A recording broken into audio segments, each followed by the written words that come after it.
Buenas noches, mi nombre es Judy Rodríguez y reemplazo a Philip Butters. Ya no falta nada para que regrese a Combaters por Willax Televisión. Este viernes vamos a abordar diversas informaciones, pero desde un enfoque distinto. Distinto porque hoy me acompaña Eduardo Zapata. Él es lingüista y semiólogo. Además, se desempeña como consultor político y, por supuesto, produce diversa literatura sobre el tema. ¿Cómo estás? Judy, un gusto estar contigo esta noche. Gracias por venir. Pero antes de conversar, porque creo que de eso se trata, yo quisiera pedirte, por favor, unos segundos para transmitir un mensaje a los papás de un exalumno que ha sido asesinado anoche. Hoy me entero en la mañana. Un exalumno brillante, un joven talentoso, que estaba trabajando con nosotros una investigación sobre el lenguaje juvenil. Y lamentablemente anoche lo asaltan y lo asesinan. Quiero darles desde aquí un abrazo a sus papás, particularmente a su padre, que es el que me llamó en la mañana a darme la noticia, porque es un dolor que no solamente debe convocarlos a ellos, sino creo que nos convoca a todos. Por supuesto, y hablamos de un joven, ¿no? De un joven que está dedicado pues a aportar a su país a través de las producciones e investigaciones, ¿no? Sí, un joven que ve cortada su vida, 22 años. Y eso nos lleva a hablar de la inseguridad ciudadana y al poco tiempo que le dio Dina Boluarte a este tema, ¿no? Porque esa vida, esa muerte ahora, ¿no? Pasa y al día siguiente estamos hablando sobre los arreglos estéticos de la Presidenta de la República.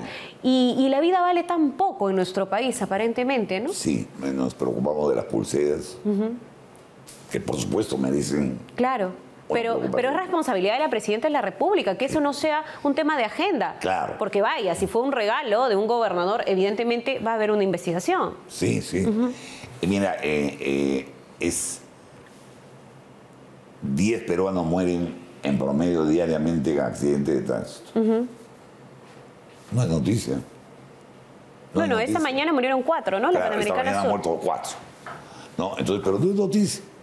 Tenemos un récord mundial de muertos. Más muertos que por Sendero Luminoso. Entonces, nos estamos acostumbrando peligrosamente a una cultura de la muerte, ¿no? De la violencia sistemática, de la muerte. Y como yo digo, estamos perdiendo soberanía individual hasta sobre nuestra propia vida.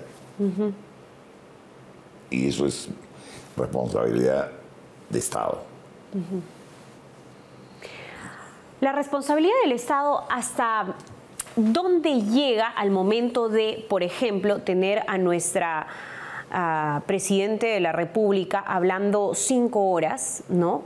Y diciendo muy poco sobre las prioridades de la ciudadanía, ¿no? Que estamos haciendo como Estado a través de todas nuestras instituciones. Porque nosotros vemos representado, repito, al Estado en nuestras instituciones públicas y en nuestra más alta, ¿cómo se le dice de manera guachapa? Magistratura. A eso quería llegar. ¿Qué opina usted de este discurso, entre comillas, porque fue una lectura mal hecha, 5 horas, y de poco tiempo para temas prioritarios? ¿Cómo lo ve desde el punto de vista semiótico? Bueno, yo escribí un artículo, una semana antes, justo aprovechando que con el fútbol se ha puesto de moda este término, la previa de. Ah, la previa. Escribí un artículo. Vive la previa. No, la previa de todo, ¿no? Escribí un artículo que se llamaba La previa del mensaje presidencial. Evidentemente, esta señora no tiene ningún logro que recontar. Y promesas no puede hacer, porque su gobierno, si es que alguna vez existió, no existe más. Está allí, pero no existe más. Y el mensaje en sí lo que hace es la extensión del mensaje. Ya nos está diciendo que en realidad a ella no le interesaba ser escuchada, porque nadie escucha 5 horas seguidas, ¿no?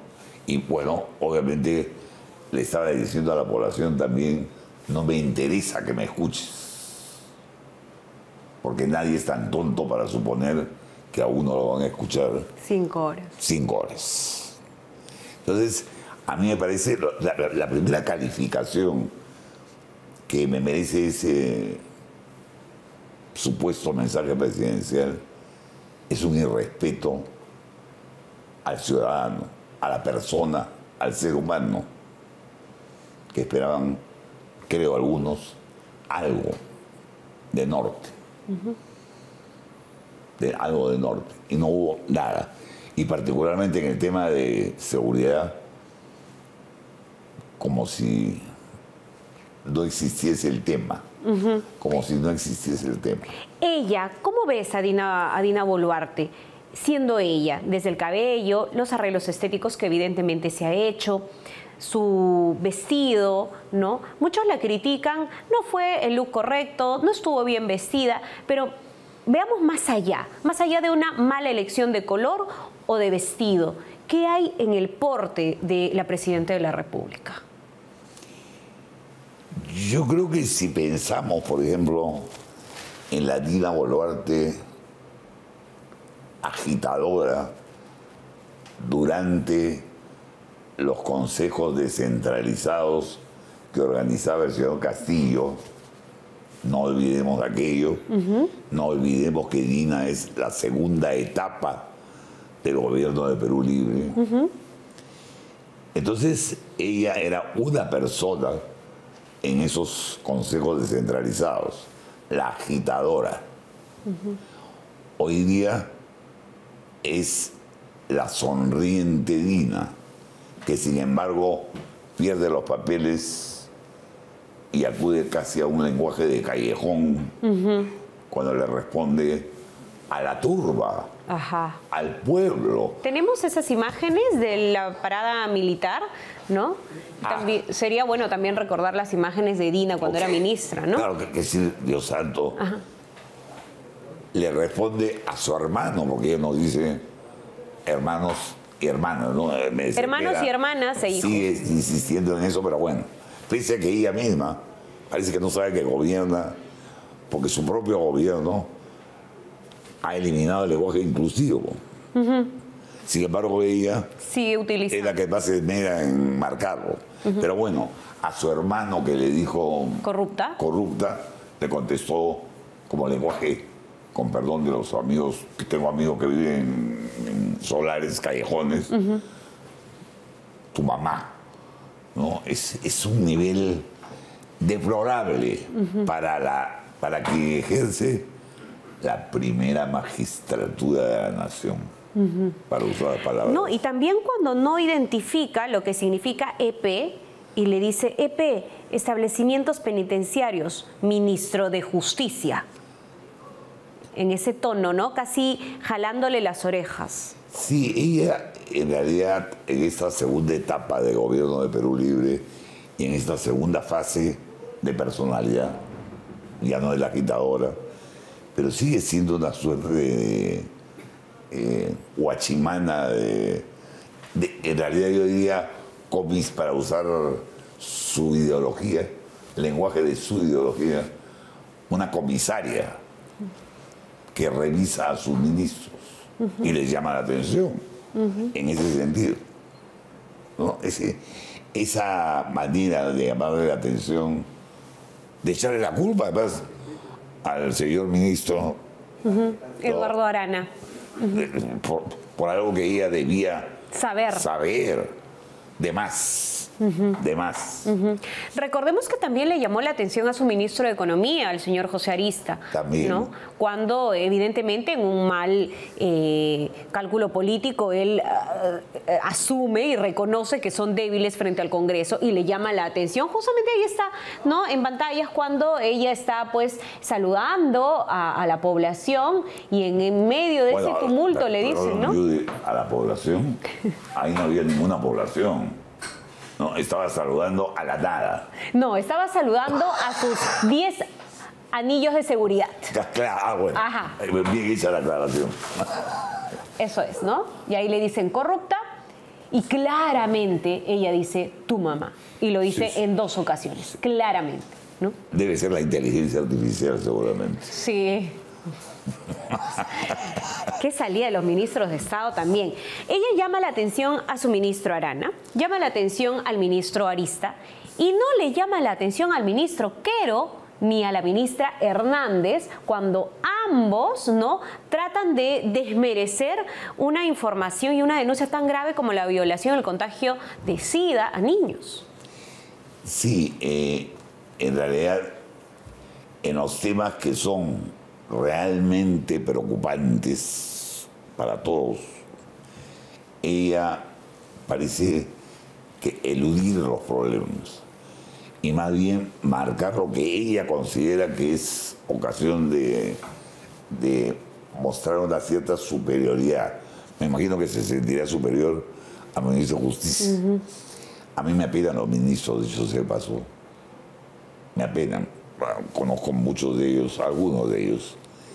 Hay alguna gente correcta ahí, pero me apena que estén... Es el fajín. Sí, tenemos una desgracia en el país, que es la preocupación, el amor, porque es un amor, por los fajines, las medallas. Y la circulina. Y las circulinas, ¿no? Yo veo los fiscales, me van a disculpar mis amigos abogados, que tengo varios, pero creo que cuando se ponen su medalla se sienten dioses. Los señores congresistas cuando se ponen sus medallas se sienten representantes, que es un término que podríamos conversar más tarde, deberíamos creo que eliminar. Son nuestros empleados. Bien, podemos conversarlo después. Pero podemos también igual comentarlo mientras seguimos desarrollando los temas. Sí, porque mira, yo creo que hablando de este término, porque el término primera magistratura, la primera magistratura de la nación, ¿no? Suena elegante, pues. Sí, por supuesto. Ostentoso, ¿no? Ostentoso, opulenta, ¿no? Es, como el brillo, ¿no? El brillo de los metales. El Rolex. El Rolex, todo lo que brilla. Me hace mucha gracia que esa gente, particularmente de izquierda, que decía agua sí, oro no, hoy día o cada vez que llegan al poder, aquí o allá, cuando digo allá en este momento, ostensiblemente Venezuela. En realidad parece que escogen oro sí, agua no. El caso de Margot Palacios, por ejemplo, ¿no? Ella dice, he viajado a Venezuela como veedora, en realidad parece personera, y dice, en mi calidad de congresista, como representante. Y yo pregunto a su votante, ya ni siquiera a toda la población, sino al que votó por ella, ¿no? Aunque nos representa supuestamente a todos, ¿le interesa que su congresista vaya a Venezuela como veedora, entre comillas, de una elección general? Sí, y vamos al término representante. Sí, mira, yo creo que sé que la nuestra se llama formalmente una democracia representativa, pero creo que deberíamos tratar de desacostumbrarnos todos a hablar de los congresistas como representantes de. Para comenzar, porque su única función no es representar. Segundo, porque este es un país de diversidades. Entonces, la palabra representante tuvo sentido cuando se trataba de una persona en la cual se le delegaba porque era semejante a quienes Por supuesto. eran sus electores. Bueno, hoy día vivimos en un mundo de diferentes. Solamente para tocar el tema de género, N cantidad de géneros. Entonces tendríamos que tener N cantidad de representantes. Ya, independientemente de esas cosas, yo creo que debemos comenzar a considerar tanto a los señores congresistas como a la señora Presidenta de la República son nuestros empleados y sus sueldos son pagados con nuestros impuestos. No, creo que es feliz el término, no me representa, sí, presentámonos a todos. No me representan, son mis empleados. ¿Los elijo? Sí, pero son mis empleados. Y yo creo que aquí hay una cuestión que habría que añadir y es el término vinculante.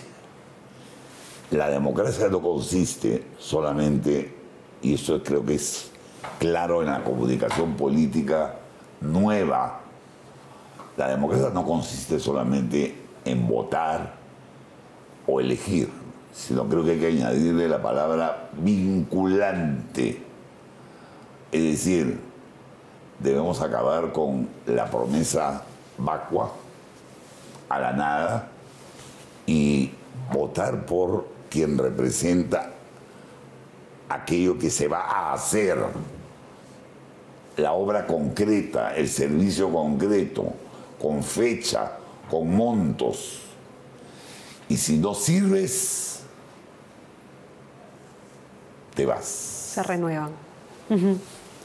Es creo que el contrato social de Rousseau, Del que tanto se habla. del que tanto se habla, hoy día ya en el siglo XXI merece ser actualizado y ponerse en debate, por lo menos, el término este de vinculante. Yo no voto por aire. Así todos podemos estar de acuerdo en que el ser humano es el... No, Claro, lo que pasa es que eso sí se debe hacer, de hecho está por escrito. Por ejemplo, ¿no? Las semanas de representación deben ser luego evaluadas a través de informes. No se presentan o se falsifican informes. Hay inclusive casos en fiscalía, como el caso de Daniel Salaverry, ¿no? Que ya tiene, me parece, si mal no recuerdo, acusación. Todos sí deben someter su producción parlamentaria a una especie de medición de calidad, ¿no? Sin embargo, no se hace. Yo creo que la norma está dada, está dicho lo que se debe hacer y no se hace. Por ejemplo, los congresistas ni la Presidenta de la República responden a la prensa, para empezar por ahí. sí. ¿No? Entonces, ¿cómo evaluamos a la gente que elegimos? Bueno, Hay que cambiar un sistema electoral, por ahí hay que cambiar el sistema no solamente, claro, entonces, en el Congreso de la República. Hay una serie de cambios que no nos atrevemos ni siquiera a decir en voz alta porque de pronto llueven los términos fascista, ¿no es cierto? Pero, por ejemplo, una persona que está en el legislativo, uno de cuyos trabajos es producir legislación escrita, ¿correcto? Bueno, lo mínimo que tiene que exigírsele es que sepa leer y escribir. Sé que un montón de amigos me van a decir, no, pero es que todos tienen derecho a... No, es que yo puedo escuchar la voz de alguien, pero no lo puedo poner a hacer leyes porque no sabe leer y escribir. Y yo diría, como por mi trabajo y mi formación profesional, mi trabajo con alumnos durante más de 50 años, ¿no? Lo siento, pero si yo miro a los congresistas,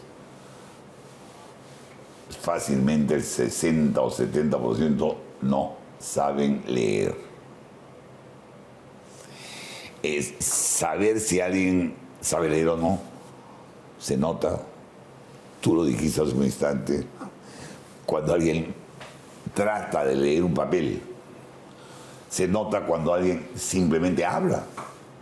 El tono y timbre de voz de una persona acostumbrada a la cultura del libro y familiarizada con el acto de leer. Mira, esto de no saber leer, no saber escribir, a mí me aterra pensar en los congresistas, en nuestros funcionarios en general, porque estamos abdicando de la palabra mágica para las democracias modernas, que es la meritocracia. No hay derecho para tener ese nivel de representantes. No, el país no merece eso. Y si hay que cambiar los requisitos para llegar a ser congresista, que se cambien. Bueno, y la oferta en los partidos políticos para quienes luego se van a convertir en presidentes de la República. Por supuesto. Y también sus vicepresidentes, porque si no, tenemos a una presidente que ni siquiera puede identificar qué significa EP en su discurso, Sí, entre comillas. de ahí la importancia de la palabra vinculante. Si algún político se para frente al pueblo y dice, voy a construir 12 hospitales, no. Dime dónde va a ser tu hospital, cuánto va a costar, cuándo lo comienzas y cuándo lo terminas. Y si no lo terminas, Te vas. te vas. Ojalá, en algún momento. Deberíamos tomar conciencia, por lo menos, de eso. No digo que esto vaya a ocurrir, pero es que las democracias modernas, lo estamos viendo, tienen problemas no solamente acá. Bueno, nosotros tenemos mayores problemas, pero exigen eso. Ya no basta con hablar así, pues todos somos hermanos. Mira, Ella pretende caer simpática, ¿no? Y aprovechar que viene desde el interior del país. Yo también vengo del interior del país y no tengo que estar diciendo todos los días que yo como este plato porque es tradicional, o me he visto así porque es tradicional, o porque eso genera cultura. Ella cree que es simpática cuando habla o canta o baila, ¿no? Como lo hizo en un consejo descentralizado en algún momento. Sí. Claro, que en realidad es lamentable.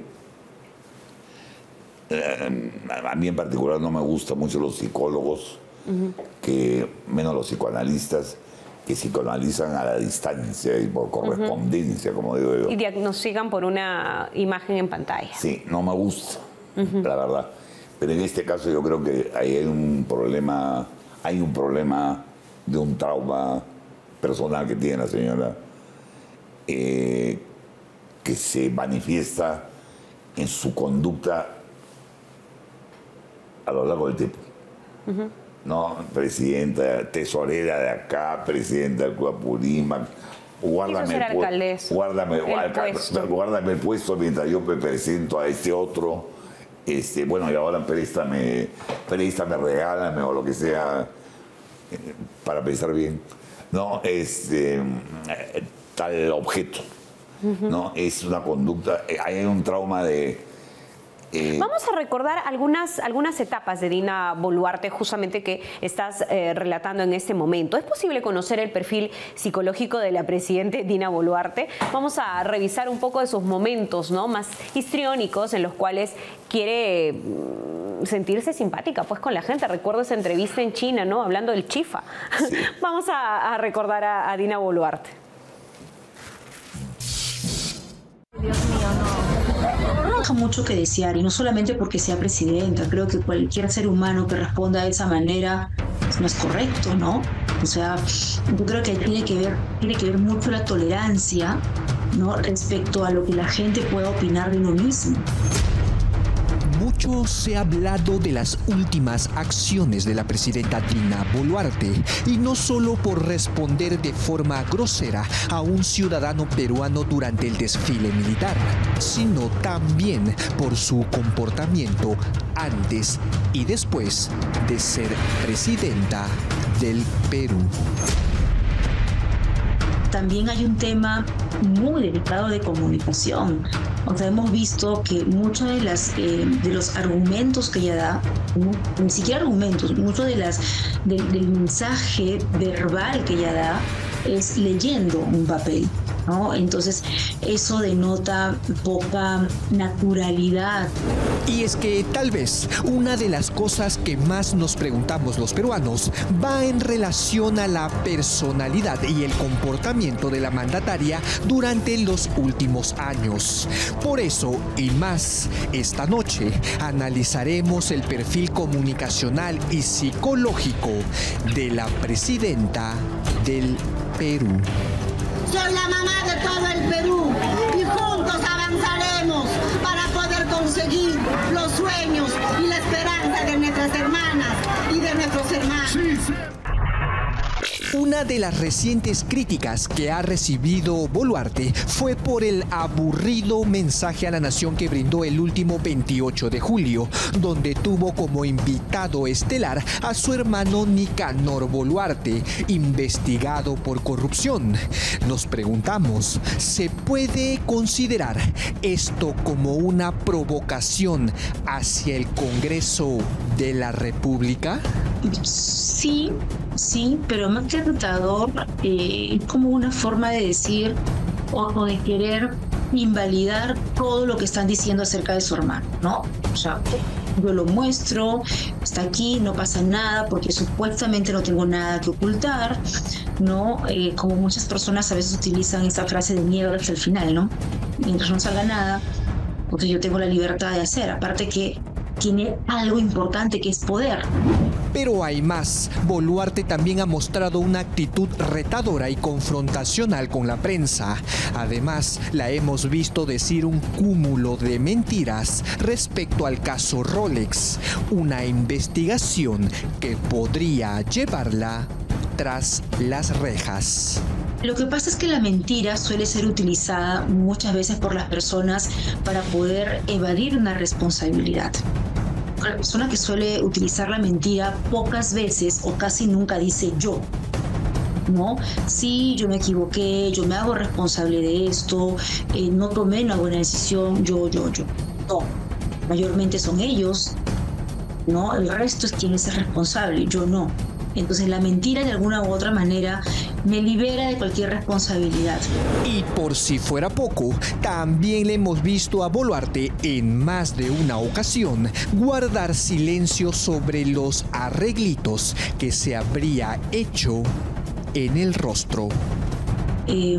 Habría que ver si lo hizo como una forma de complementar este supuesto amor propio que ella puede tener, o lo hizo para poder alimentar recién ese amor propio, ¿no? A veces muchas personas recurren a las operaciones para poder sentirse más validados, más validadas, más aceptados, más aceptadas, porque quizás hay complejos, hay no aceptación, digamos, de su naturaleza, ¿no? O sea, habría que ver, yo estoy especulando, no te digo por lo que yo veo normalmente en mi trabajo, ¿no? Hay muchos factores.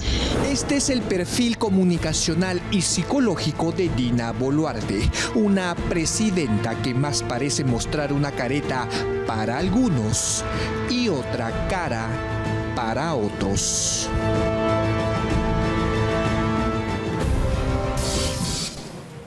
Revisando la nota, recordábamos con Eduardo que los ministros de Estado hacen también, y hay que analizar, cada ministro es todo un tema de análisis, un programa para análisis, ¿ah? Jania Pérez de Cuellar, el propio Gustavo Adriancén, hacen una defensa política y legal de la Presidenta de la República, ¿no? Da mucha pena a veces porque hay temas que no se pueden defender. Y una pregunta, profesor. Dina Boluarte suele hablar de nuestro gobierno, nosotros, y me hacías recordar que los ministros dicen el gobierno de la Presidenta Dina Boluarte. ¿Qué significa eso? ¿Qué podemos entender de esto? Claro, es evidente. Mira, por lo pronto el nosotros, ¿no? El nosotros es lo que técnicamente se llama el yo mayéutico. O sea, ¿qué significa? De autoridad. Autoridad. Nosotros, mi voz es la de todos. Esta es la voz. Pero el hecho de que los ministros sistemáticamente, los anteriores, bueno, todos, siempre se refieren a lo que ella más bien trata de obviar. Es durante el gobierno de la Presidenta Boluarte, el gobierno de la Presidenta Boluarte, con lo cual lo que están diciendo es tratando de corporizar, O sea, tratando de hacer corpórea una figura que yo no creo que un Consejo de Ministros pueda tener alguna voz rectora. Que ella no lidera nada. No lidera nada. Son los que se parece mucho a los consejos de ministros de Pedro Castillo. Él no decía ni una sola palabra. Claro. Y me gustaría recordar esto de nosotros, porque Martín Vizcarra, cuando le preguntan sobre las acusaciones y demás, dice nuestro gobierno, nosotros, ¿no? Justamente durante la nota me dijiste, lo que pasa es que yo soy todos. Sí. Ellos sienten eso. Y aparte de eso, y en el caso específico es eludir responsabilidades. Nosotros. Nosotros, tú la llevas. O sea, además, no nos podemos ir presos todos, ¿no? Algo así. Nos vamos a la pausa y regresamos con la participación de Dina hoy, ¿no? Las palabras que hoy dijo la Presidente de la República. Antes, Philip con una recomendación. Sordera, escuchas una cosa por otra, subes el volumen de PBO Radio 91.9 FM, la radio con fe, o de Willax Televisión. Audifón tiene la solución a tu problema de audición con la mejor tecnología alemana. Ensamblamos audífonos personalizados hechos a la medida para todo tipo de pérdida auditiva. En Audifón nos caracterizamos por tener especialistas capacitados para darte el mejor servicio. Fabricamos prótesis auditivas en 3D y listos en 48 horas. Audifones en Lima y en las principales ciudades del país. Citas al 983-402-173. Experimenta la libertad de una muy buena audición con Audifón. Muchas gracias, Philip. Nos vamos a la pausa y regresamos.